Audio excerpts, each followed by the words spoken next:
Buenos días, en esta presentación vamos a hablar sobre alteraciones genéticas no mendelianas. Vamos a definir qué son alteraciones genéticas o enfermedades genéticas no mendelianas, vamos a hablar sobre su frecuencia a nivel poblacional, vamos a ver algunos ejemplos de estas enfermedades y al final vamos a hacer un resumen. Entonces, cuando hablamos de alteraciones genéticas no mendelianas, nos referimos a enfermedades hereditarias que no siguen un patrón clásico de herencia mendeliana. La mayoría de estas enfermedades se deben al efecto de múltiples genes y por lo tanto son conocidas como enfermedades poligénicas o multifactoriales. Como ya vamos a ver, no solo juega un papel importante en la constitución genética de los individuos, sino también factores ambientales en la manifestación y en la severidad de la manifestación de estas enfermedades. Entonces, como ya vimos en clases anteriores, cuando hablamos de un carácter o una enfermedad poligénica, nos referimos a aquellas en las que intervienen más de un gen, ¿sí? Y por lo general, estos genes que juegan un papel importante en estas patologías están ubicados en diferentes locus y diferentes cromosomas. Fíjense, por ejemplo, la imagen que les muestro en esta diapositiva, en donde tenemos un patrón poligénico en el cual hay múltiples genes que participan en ese carácter o enfermedad y que se encuentran ubicados en cromosomas diferentes.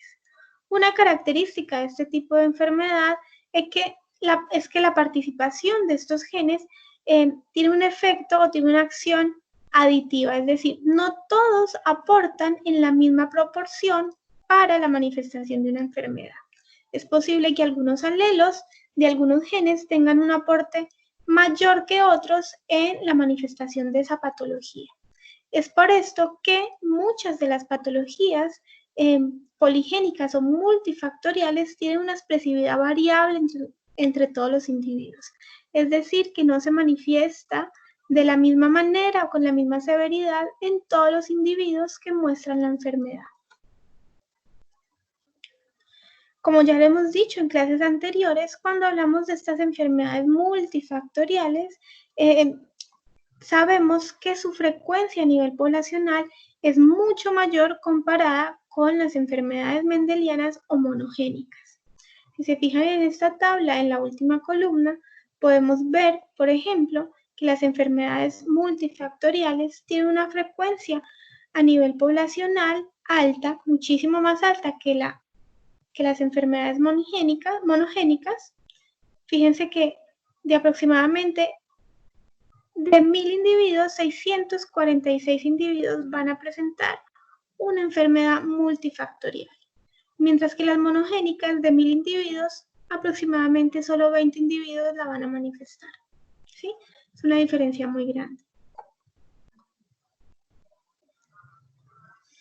Ahora, algo que es muy importante considerar en un tipo en una patología de este tipo es que van a representar enfermedades muy complejas en las cuales su estudio es bastante dispendioso. En esta gráfica les quería dar más o menos un ejemplo de en qué punto se encuentran las enfermedades complejas, casi siempre que son poligénicas, y es un punto intermedio en el que participan tanto la constitución genética de los individuos como factores ambientales.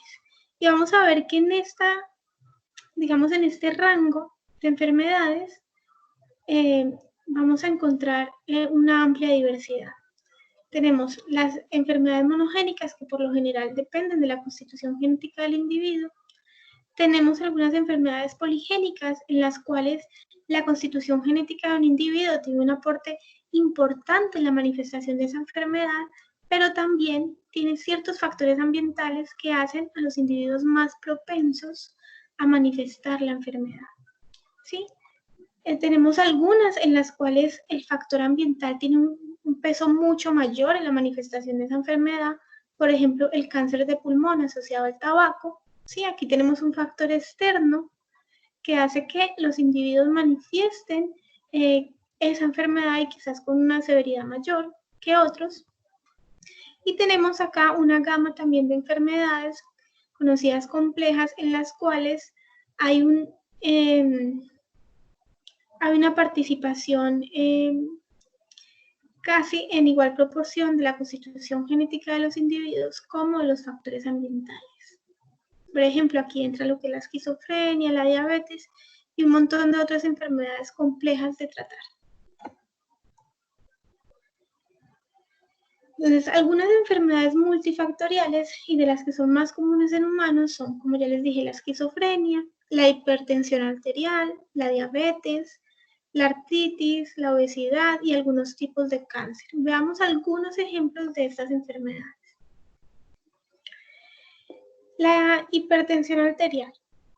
Esta es definida como la elevación constante de la presión arterial y es una patología fisiológica compleja en la que intervienen factores genéticos, epigenéticos y ambientales.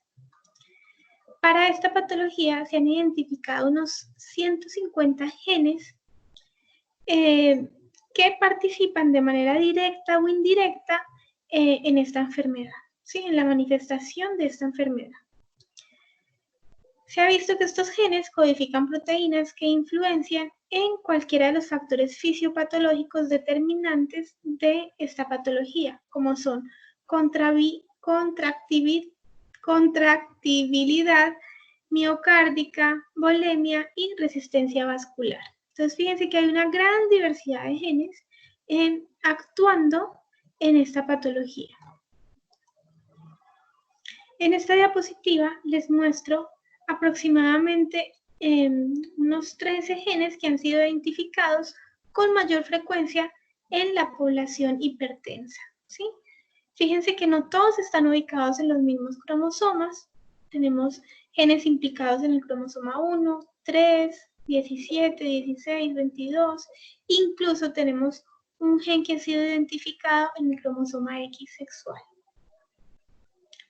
Entonces hay una gran diversidad de genes que están jugando un papel en la manifestación de la hipertensión arterial. Pero además, en esta patología hay otros factores externos, además de la constitución genética, que tienen un rol importante en la manifestación de la patología. Por ejemplo, la alimentación juega un papel importante, una mala alimentación, poca actividad física, el estrés, el consumo de tabaco y alcohol, todos estos son factores que van a intervenir o van a jugar un papel importante en la expresión de esta enfermedad en los individuos. Y según la combinación de variantes de un individuo que el individuo pueda presentar, este va a presentar mayor riesgo de muerte o no.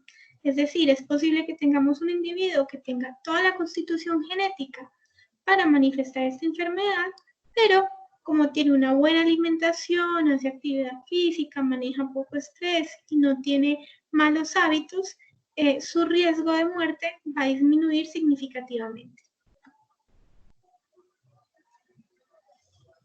Tenemos también la diabetes tipo 2. Esta es una enfermedad compleja, también determinada por múltiples factores genéticos y ambientales. Esta se caracteriza por un aumento de glucosa en sangre que se produce por la incapacidad de la insulina para transportarla hacia tejidos, principalmente los músculos, ¿sí? En consecuencia, si la glucosa no es utilizada como combustible, esta se almacena provocando trastornos metabólicos. Para esta enfermedad se han podido identificar hasta 28 genes asociados con la diabetes tipo 2, pero algo muy característico es que de esos 28 genes solo explican aproximadamente el 10% de la susceptibilidad genética para presentar la enfermedad. Es decir, que es una enfermedad que aún le hace falta muchos estudios para poder determinar en realidad cuál es el factor genético que está promoviendo, jugando un papel importante en la diabetes tipo 2. Acá les muestro algunos ejemplos de los genes asociados con la diabetes tipo 2. Tenemos el gen TCFTL2, que afecta la secreción de la insulina y la producción de glucosa. El gen ABCC8, que ayuda a regular la insulina. Tenemos, por ejemplo, el gen GLUT2, que ayuda a trasladar la glucosa al páncreas. Y fíjense incluso que tenemos un gen que se llama CAP N10, que está asociado con el riesgo de diabetes tipo 2, pero ha sido encontrado solo en poblaciones mexicoamericanos. ¿Sí? Entonces, fíjense que en este tipo de enfermedades también podemos tener ciertos genes que están asociados a diferentes regiones a nivel mundial. ¿Sí? No todas las poblaciones a nivel mundial van a tener la misma predisposición para ciertas enfermedades, como por ejemplo la diabetes tipo 2.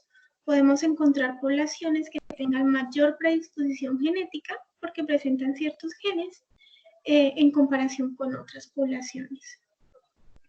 Para esta enfermedad también hay factores ambientales asociados, como son la dieta, la obesidad y la actividad física de los individuos. Otra enfermedad de origen multifactorial es la obesidad, y esta se caracteriza por la acumulación excesiva de grasa o hipertrofia general de tejido adiposo en el cuerpo. Esta es una enfermedad bastante compleja. Hasta la fecha han sido asociados con esta patología más de 120 genes. Sin embargo, todavía no se tiene no se tiene muy claro cuál es la participación de estos genes o cuál es el aporte de estos genes en la obesidad.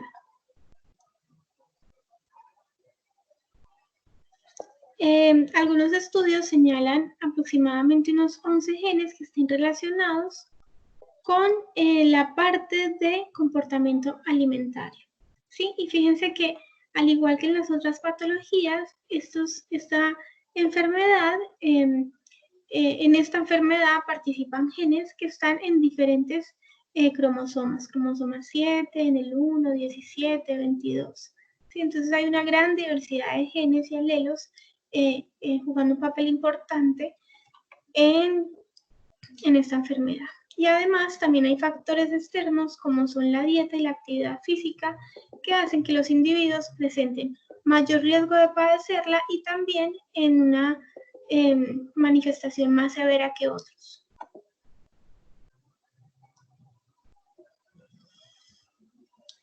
Otra enfermedad multifactorial es el cáncer.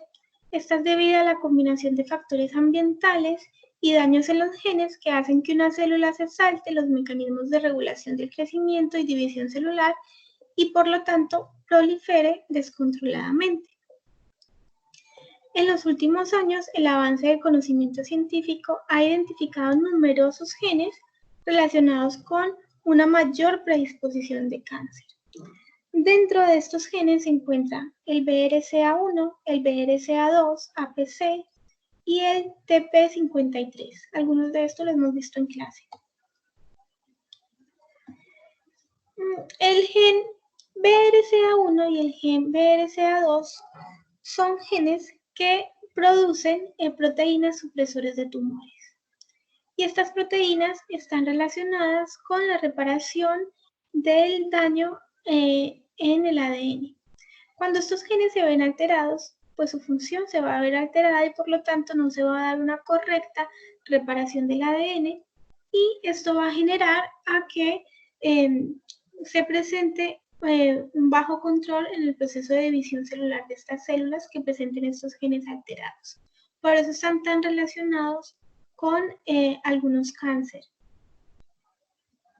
Fíjense que el BRCA1 está en el cromosoma 17, mientras que el BRCA2 está en el cromosoma 13. Se han identificado ciertas mutaciones específicas en estos genes que aumentan especialmente el riesgo de cáncer de seno y de ovario en mujeres, pero también han sido asociados con riesgos mayores en otros tipos de cáncer. Tengan en cuenta que el riesgo de cáncer de seno no solo es en mujeres, también hay hombres que han manifestado cáncer de seno y para los cuales mutaciones en estos genes han estado relacionadas. Aquí hablamos de tener mayor predisposición cuando se tienen mutaciones en estos genes, porque recordemos que al ser una enfermedad multifactorial van a haber otros factores que pueden jugar un papel importante para que los individuos manifiesten o no la enfermedad, ¿sí? Por eso es que estas enfermedades son tan complejas, porque puedes tener todo a nivel genotípico para padecer cáncer, pero según ciertos factores ambientales, puede ser que esta enfermedad no se manifieste o se manifieste ya en edad muy avanzada en los individuos. Fíjense, para el cáncer algunos factores de riesgo son, por ejemplo, el sexo. Las mujeres son más propensas a desarrollar, por ejemplo, cáncer de mama que los hombres. La edad, el riesgo de padecer este tipo de cáncer aumenta con la edad. Antecedentes personales, si ya ha tenido cáncer en una mama, aumenta el riesgo de padecer en la otra. También, por ejemplo, se ha descubierto que la exposición a la radiación durante la niñez puede aumentar la predisposición a padecer cáncer. Lo mismo pasa con la obesidad. Y se han encontrado estudios que relacionan el cáncer de mama con, por ejemplo, el inicio muy temprano de la menstruación o con comenzar la menopausia a una edad mayor o incluso con no haber estado nunca embarazada. ¿Sí? Parece que las mujeres que tengan, digamos, estos factores tienen una predisposición mayor a padecer cáncer de mama que mujeres que no lo tengan.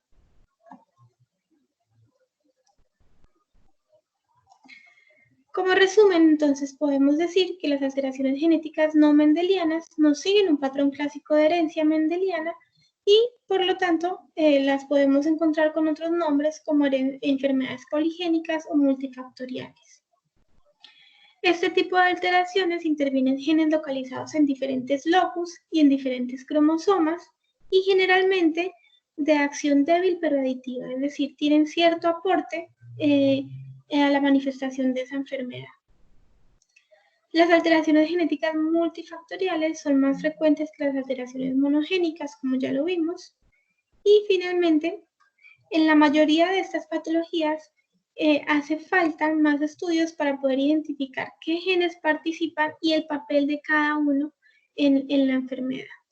Estos son, recordemos, enfermedades muy complejas para las cuales es muy difícil su estudio y es posible que ahora con las nuevas tecnologías de secuenciación masiva el conocimiento sobre estas enfermedades, digamos, se acelere. Sin embargo, como ya vimos, hay factores de epistasis, pleiotropía, que hacen muy complejo el estudio de estas patologías y por lo tanto también su tratamiento.